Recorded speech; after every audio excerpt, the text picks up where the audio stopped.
Alright, today I'm just going to show you a couple of tips and tricks on replacing your spark plugs and how to test any sort of spark plugs before replacing them. So, first thing you want to do is remove your rocker cover or any covers over the top so you can access all this. So on the Echoes they're a coil-over plug, so they don't have leads, so each individual spark plug has a coil. So what you want to do is remove each one and just inspect all around the whole shaft. Any sort of burnt mark or white marks or anything like that looks like it's been firing out, that coil is going to be damaged and broken. And then if all your coils seem to be fine and there's no marks on them anywhere like that, you want to get down to your spark plugs.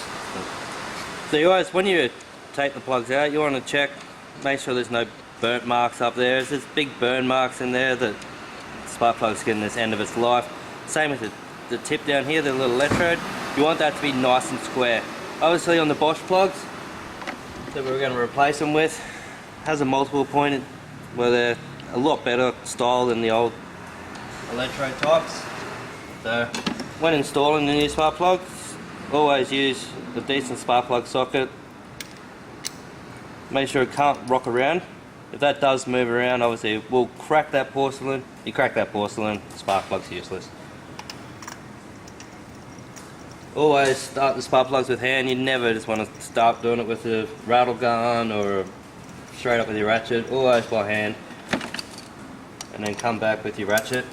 Always use a 3/8 ratchet. Don't use a 1/2 inch ratchet. You'll do up the spark plugs too tight, and when you come back to replace them later on, you'll never get them undone. So nice and that's it. Nice and firm, not too tight. Remove.